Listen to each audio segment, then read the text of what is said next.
Nice little weapon when you have a good puck-handling goaltender such as they have with Gylander. And that long outlet setting up quickly in the zone. Alex Young trying to go up high.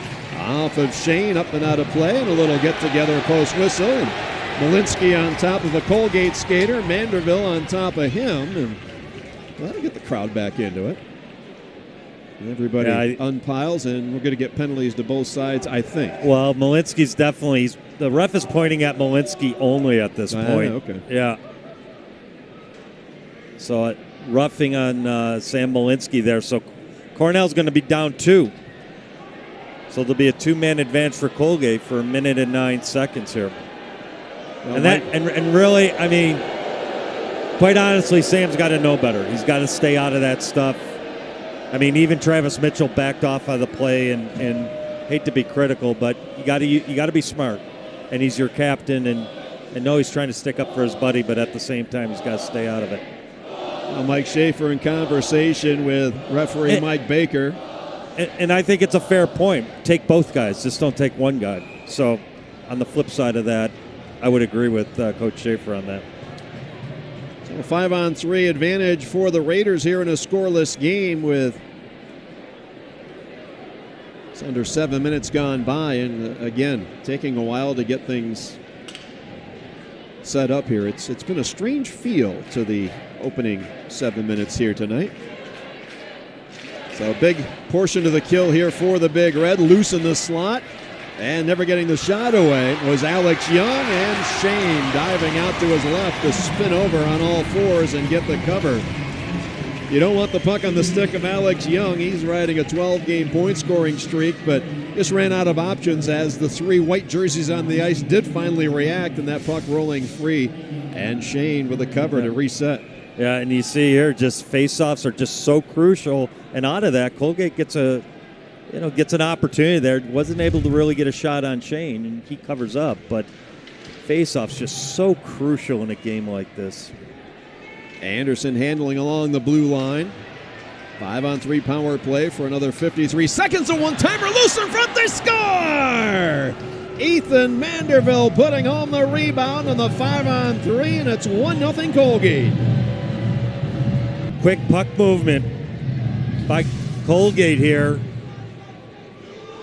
They move it from one side to the other. Shot on goal, and then 2 guys on the back door, and Ethan Manderville is able to clean it up, put it in to put Colgate up 1-0 on the power play. And Colgate has 1:42 left in the second.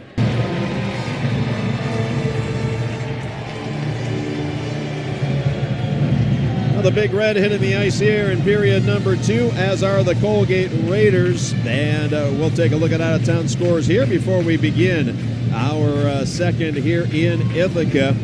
St. Lawrence on home ice tonight up at Appleton Arena. A 2-1 lead over the Princeton Tigers. That game already into period number 2. Still looking for the first goal in Potsdam, Clarkson and Quinnipiac. They are 6 minutes deep into the second at Cheal Campus Center. And a 0-0 game between the Golden Knights and the Bobcats. Elsewhere, Union licking their wounds after a 10-1 defeat here in Ithaca a week ago. They have the game's only goal on top of Yale, 1-0. The Bulldogs sweeping St. Lawrence and Clarkson last weekend in New Haven. Elsewhere, Rensselaer on home ice, 2-1 lead over visiting Brown, Harvard, and Dartmouth. Just about set to get underway. That's an 8 p.m. face-off from Thompson Arena in the Upper Valley in Hanover, New Hampshire on this Friday evening. And the only conference game of the weekend for both of those teams. So whether you're near the bottom of the standings or near the top, a chance to pick up points on the Big Green and the Crimson this weekend once Saturday night rolls around. Period number 2 is underway. We begin it. Full complement of skaters on the ice. 5-on-5 hockey. Colgate 1 for 2 on the power play in the first. The Big Red had 3 opportunities for the nation's top-ranked man-up unit, and they came up with zeros, as the 1-0 score would attest to. Dumped in deep here as the Raiders unable to settle that bouncing puck. It eluded Anderson. And now from the blue line, here comes Topker in, shooting, he scores! Topker with a drive down the left wing side, and he just pounded ended at home in a goal-mouth collision with netminder Carter Geilander. That was quite the interesting goal. And the Big Red. Sullivan Mack pushing it on Anderson. He gives a giveaway right there. And Tupker comes in, makes a move. I think Geilander made the save, but with the contact between Tupker and the defenseman, it went off of one of them and into the goal. Indeed, we'll get another replay on that as well. And Donnie Vaughn may be asking for a second look. He was watching the video board in-house here. He didn't like what he saw. I thought it was less of a collision than what I had witnessed live as far as Tupker initiating it. Right.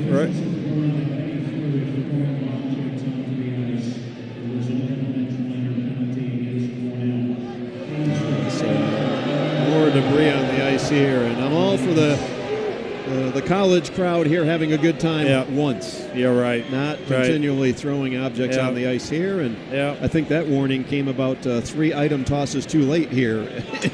That should have come right after, before the opening faceoff, because it was, the ice was littered. We didn't have it on camera here, but the ice littered with more toothpaste as the teams left after the first period of play. And then when they came back out, a few stray tubes. And have fun, fans, but be a little respectful. Not asking too much. Absolutely. So Tupker getting the goal on that drive down the left side. Unassisted as he just intercepted a Colgate errant clear up that far side. He just came sailing in and put home his own rebound. And to tie the game up at a goal apiece inside the opening minute.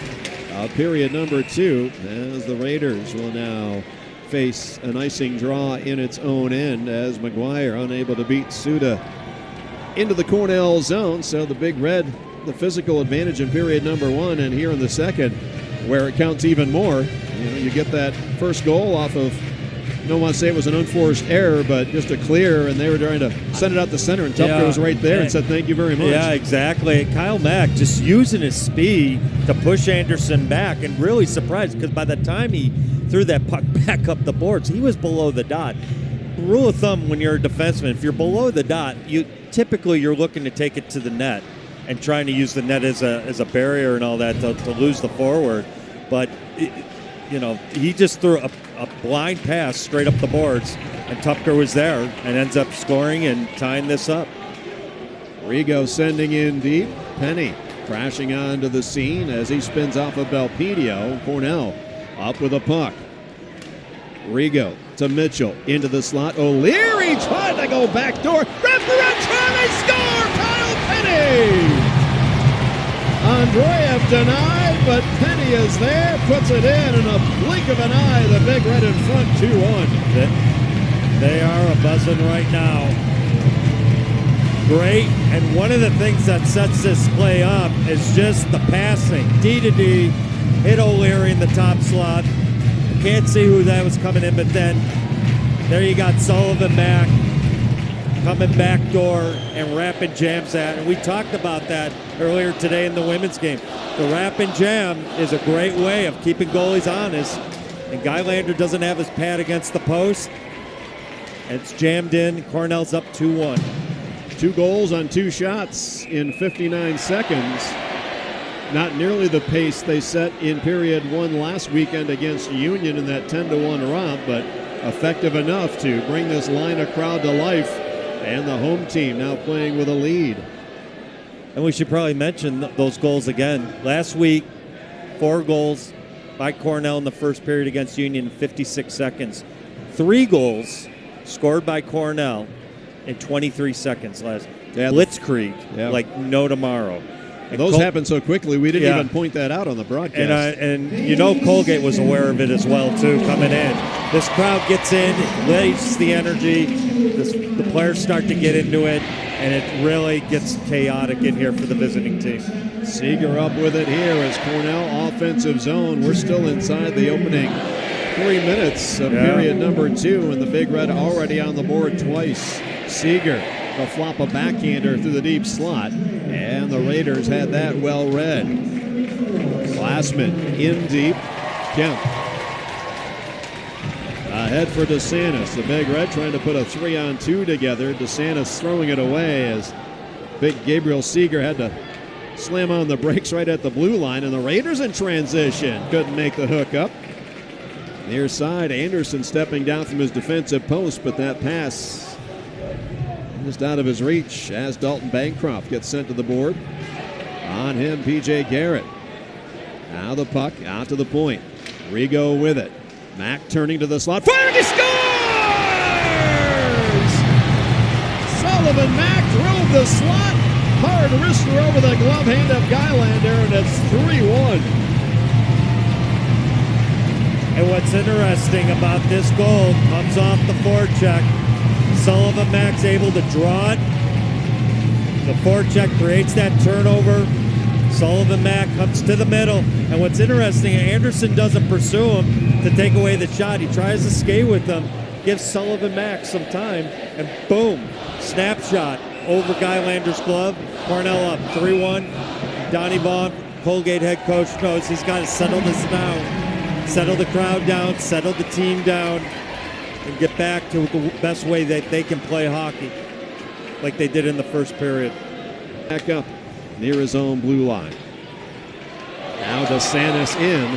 Had Seeger with him. They all ended up in the same portion of real estate, and it made for a relatively easy clear for the Raiders.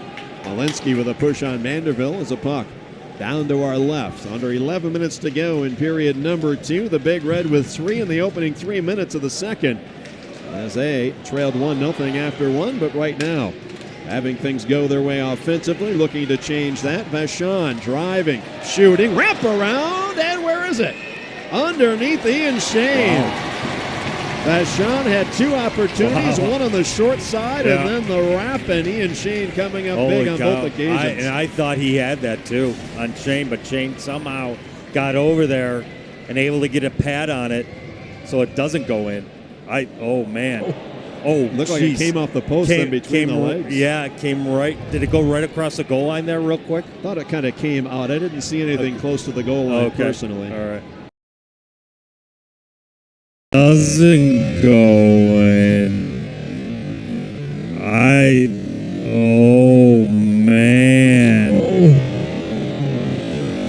Seeing the target. And a long play to the front. Anderson right up the gut for Raymond, trying to create a breakaway. Raymond in! Oh, a beautiful stick lift. The tandem there of Malinsky and Mitchell, nullifying a great burst right up the seam. Great teamwork by those two, because Raymond had the speed, just found a way to lift that stick and get that puck. Malinsky stick handling down low. Too many bodies to try and get that one through. But great composure by Malinsky to work his way down there, get the puck down there, create a great opportunity. In front, and Penny looking for the back door. Back here in Ithaca, Jack O'Leary in the box, 2 minutes on the trip. Number 9 in white, always with some activity around him, but activity outside the rule book, and as a result, he'll put his team short-handed for a 4th time here tonight. Colgate 1 for 3. Their only offense coming on the 5-on-3. Ethan Manderville goal on the doorstep. Back at 7:07 of the first period. Cornell looked to make it 3 straight kills, maintain their 2-goal cushion with under 9 minutes to go. And a seminal moment in this game right now. Colgate's got to look to capitalize here. Left circle shot, and they score! They do just that. Matt Verboon from the left dot, up high. 2 power play goals by the Raiders here tonight, and it's a 1-goal game with 8:51 remaining. Well, just like we're saying, seminal moment, opportunity right here for Colgate to get into this game here. And really, I mean, nothing threatening right here. Everything's to the outside and all that. But Verboon comes in, is able to snipe the upper glove hand side of Shane, and able to draw within, pull Colgate within 1 goal, making it 3-2 Cornell with 8:51 left in the 3rd period. And sending it in, Donnie Vaughn looking to his goaltender, now looks back to the offense, hasn't made the signal yet. Now he does. Gylander departing with 1:27 to go. Extra skater pops out onto the ice, and this one by Manderville off a Cornell body, out of play. So Shane will have the face out to his right. No Colgate timeout available, so we'll just keep on playing here unless head coach Mike Schaefer at some point decides he wants to slow things down. Maybe not at this current time, but perhaps in an icing situation. Tupker to step to the dot here against Verboon. Verboon with a goal here in the third that made it a one-goal game, but that's as close as the Raiders have gotten, unable to tie it up here. But empty net to our left with 84 seconds remaining. And that one chipped off the glass, gloved down nicely by Anderson, who's right back out there after that collision with Sullivan Mack deep in the Colgate zone a couple minutes ago. Bumped off the wall. Malone around one man and across the red line, able to chip it in. Alex Young up the boards. Quick out through center. Vanderbilt at the line. Little give and go. Colton Young. Now back to the point. Under a minute to go here in the third. The Big Red up by a goal. Anderson has it. Top of the slot. Alex Young glancing off of his stick. Tupker hustling over. And this one rimmed around all the way down. Icing waved off. And the Raiders retreating with just 37 seconds to go.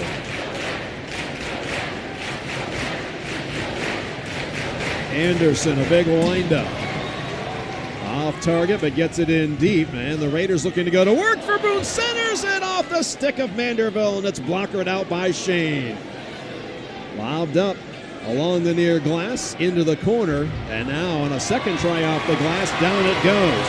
Anderson being chased by Berard, quickly turned back. And that one with Berard caught inside the zone. That'll bring a whistle as... Sure if that was Mitchell that went for the empty net from inside his own blue line. I think he was, yeah. So Tupker, strong game here tonight. He'll be called upon to try and win this faceoff against Apollo. The officials still discussing things, at least 3 of the 4 of them.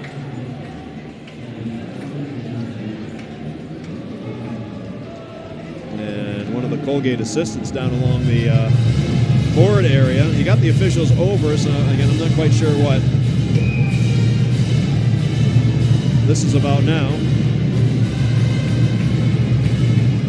Head coach Don Vaughn bringing his players over. Did Cornell take a timeout? Going into the third period in hand over the Big Green, trailing the Harvard Crimson by a single strike at 3-2. St. Lawrence rolling this evening. They dumped Princeton 6-2, and Union over Yale 3-1. That's a final. And Quinnipiac, no problems at all in the North Country. They shut out Clarkson by a 3-0 count. St. Lawrence playing with a lot of confidence right now, back half of the year. 6th place, or I should say 5th place in the conference. As we sit right now, they are in 4th place. They pick up 3 points for the win, so they have 30. Colgate in danger of dropping out of the top 4 if they can't get this one to overtime. They've got 9.2 seconds with which to do it. Tupker and Apollo.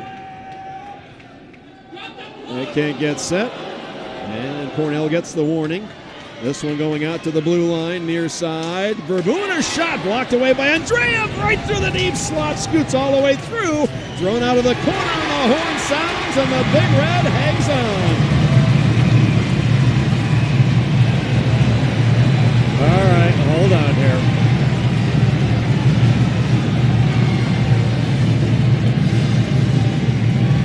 Obviously, tempers flaring at the conclusion of this one.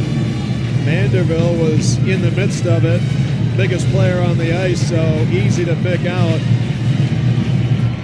And not sure if we'll see any penalties. Not quite sure it matters. You just don't want to see any gloves at the ice or helmets come off. Question. And sets the stage for tomorrow night. I was just going to say, sets the stage for tomorrow. And right now, Colgate, like you just said, partner, dropped out of the top 4.